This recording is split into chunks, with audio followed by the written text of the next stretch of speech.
In the stillness of British politics, when everything appears calm on the surface, a quiet roar has been growing underneath. A petition demanding an immediate general election has just closed, 6 long months after it first appeared on the official Parliament website. More than a statistic, it became a symbol, a sign of frustration, doubt, and rising public impatience. Over 1 million voices united, but is this the tremor before a political earthquake? Before we dive deeper, if you're here to uncover what's really happening behind Westminster's curtains, smash the like button, subscribe to the channel, and drop a comment below telling us, should Britain hold an early general election right now? Your comment might feature in our next video, don't miss out. The story begins with a striking number, 1,059,230 signatures recorded by the time the petition closed on the 5th of December. It resonated across the country, even in Nigel Farage's stronghold of Clecton. More than 2,850 people signed.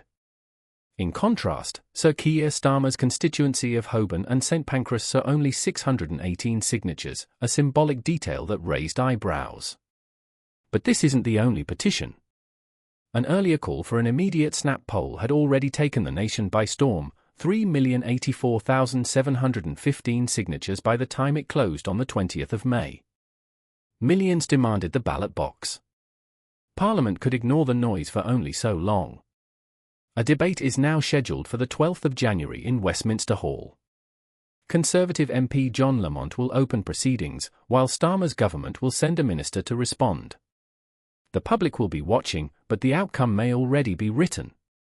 Because the Cabinet Office has rejected calls for an early election, firmly stating, this government was elected on a mandate of change at the July 2024 general election. Our full focus is on fixing the foundations, rebuilding Britain, and restoring public confidence in government. Reassurance? Or dismissal? Either way, skepticism continues to simmer, especially after critics accused Labour of breaching elements of its 2024 manifesto, accusations Starmer denies. Yet polls show Labour support slipping after announcing £26 billion in tax rises. History whispers through the corridors of power. A general election can be called by the Prime Minister under royal prerogative, restored after the repeal of the Fixed-Term Parliaments Act.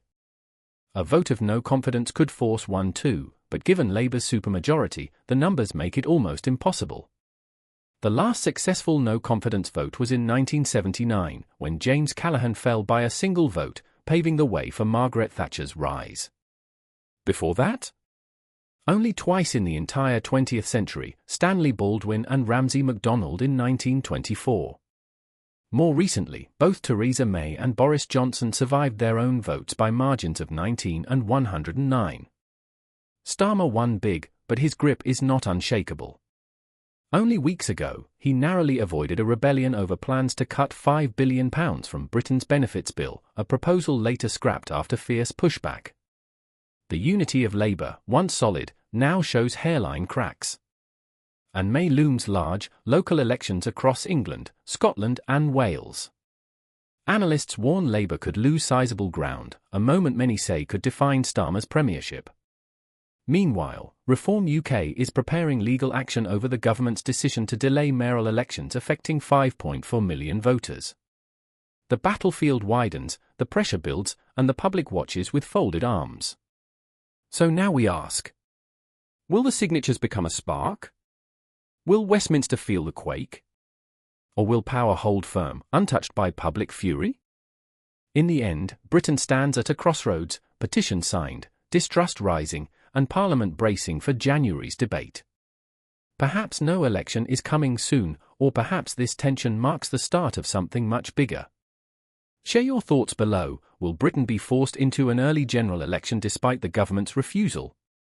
Don't forget to subscribe and turn on notifications. This story is far from over.